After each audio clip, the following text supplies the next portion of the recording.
Hey guys, let's get more news about Dallas, but first, don't forget to subscribe and leave your like.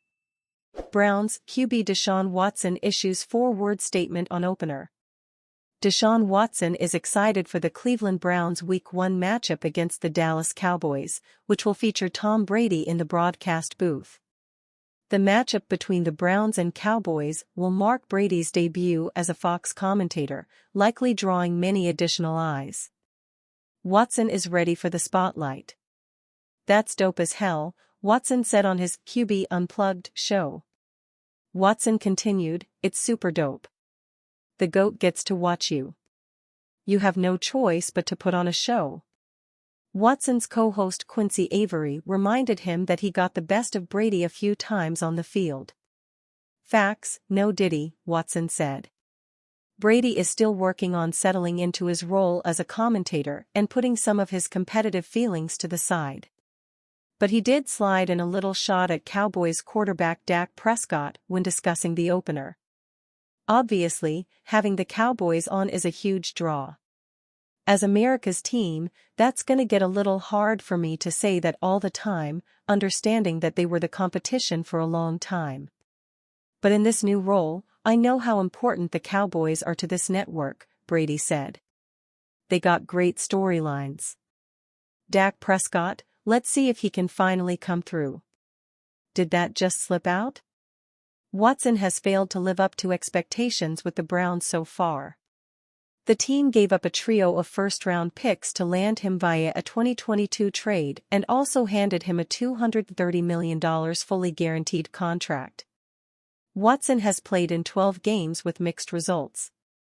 He's passed for 2,217 yards, 14 touchdowns, and 9 interceptions.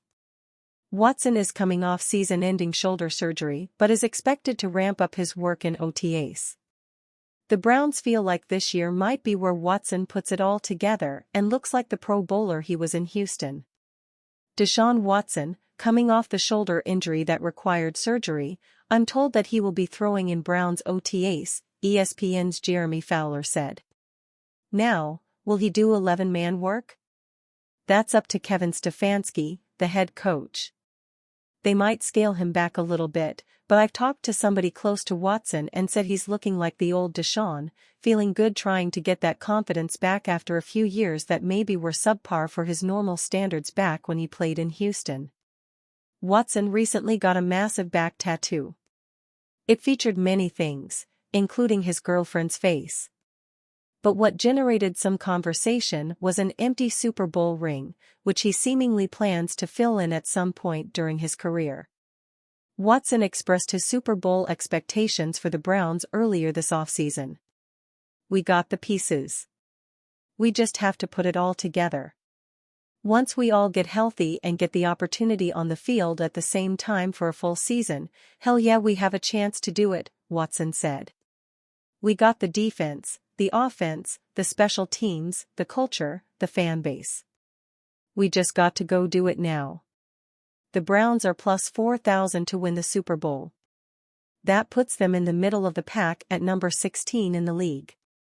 Dallas Cowboys are benchmark to which NFL compares other teams to in terms of popularity. The 2024 Dallas Cowboys schedule was released this past week.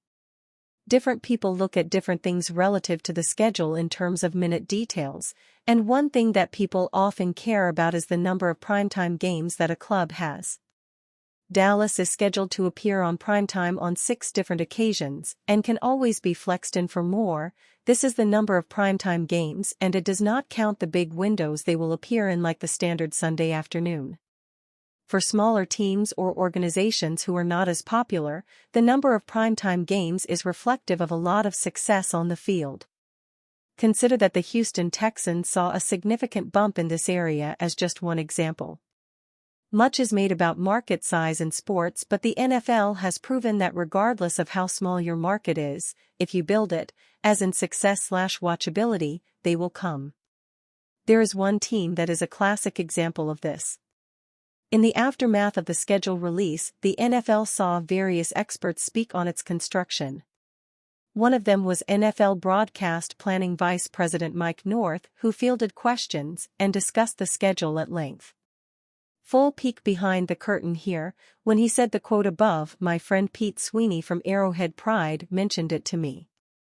It stood out to him relative to the Kansas City Chiefs, as it is an indication at how popular KC has become with all of the success under Patrick Mahomes and company, and that they would be compared at all to a team that has won 2 total playoff games since Mahomes became their starter is quite wild and speaks to how powerful the Cowboys are as a brand.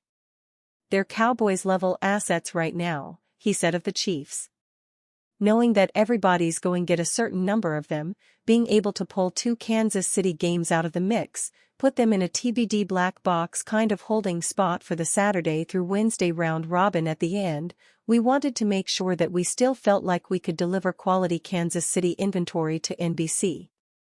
NBC is listed specifically there, and they received 4 Chiefs games for the 2024 season, although one of those is the season opener and the other is a Saturday game in December as mentioned. The Chiefs have sort of been to CBS what the Cowboys have been to Fox in terms of their top team given to their number 1 crew on Sunday afternoons. Proposed trade sees Cowboys add intriguing 6'2" receiver. The Dallas Cowboys would be an ideal landing spot for this young wide receiver. Mario Herrera Jr. of Inside the Star mentions Tennessee Titans wide receiver Treylon Burks as one of multiple potential wide receiver candidates for the Cowboys. Herrera argues that Burks may be the most intriguing of the 3 Titans receivers mentioned, including 5-time Pro Bowler DeAndre Hopkins and Nick Westbrook-Akine. The Titans used the pick on WR Treylon Burks, but have yet to see the return on investment they were expecting, writes Herrera. Now a new coaching staff is in Tennessee. Could Burks become available for trade behind a crowded depth chart? The 6'2" Burks was a highly accomplished receiver coming out of the University of Arkansas, posting a first-team All-SEC selection during his final season in 2021 after racking up 66 catches for 1,104 receiving yards and 11 touchdowns. Burks was also named a 2-time All-SEC second-team selection during the 2019 as a return specialist and 2020 seasons.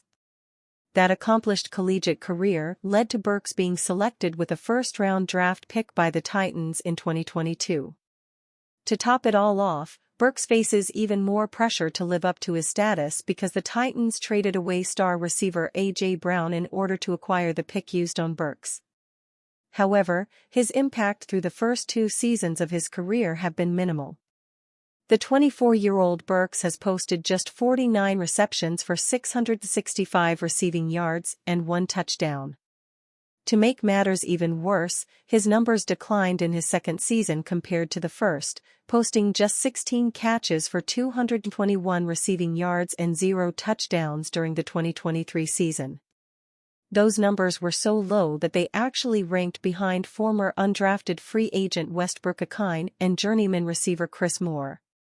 It's clear that despite there being only one established receiver in Tennessee, Hopkins, Burks has been unable to break out despite receiving his opportunities. Burks actually saw a higher percentage of playing time, 62% of the offensive snaps compared to 58% during the 2022 season, during his second season. In the same article, proposes that the Cowboys could acquire Hopkins for a 5th-round draft pick. While it's hard to envision such a scenario playing out, the idea of Dallas acquiring Burks for a similar draft pick, or even a lower one, is a realistic scenario. A change of scenery could actually benefit Burks and potentially give him the opportunity to live up to his potential. In Dallas, Burks would have 2 veterans to lean on, CeeDee Lamb and Brandon Cooks, and not have the heavy burden of living up to his first-round draft pick status as a member of the Titans. Furthermore, he'd not only play for a far better organization, he'd be playing with one of the top quarterbacks in the league in Dak Prescott rather than second-year quarterback Will Levis. Prescott is coming off of a runner-up finish in MVP voting after leading the Cowboys to a 12-5 record and leading the NFL with 36 touchdown passes and 410 completions. If Burks becomes available on the trade market, it would be during training camp right before the season starts. It doesn't hurt that the Titans also brought in established veterans such as Calvin Ridley and Tyler Boyd to help Levis in his development as a starter. With 3 established veteran receiving options and Westbrook-Akine projecting as the 4th option, Burks could be the odd man out. And you, fan? What do you think of the situation of Treylon Burks? Leave your opinion in the comments.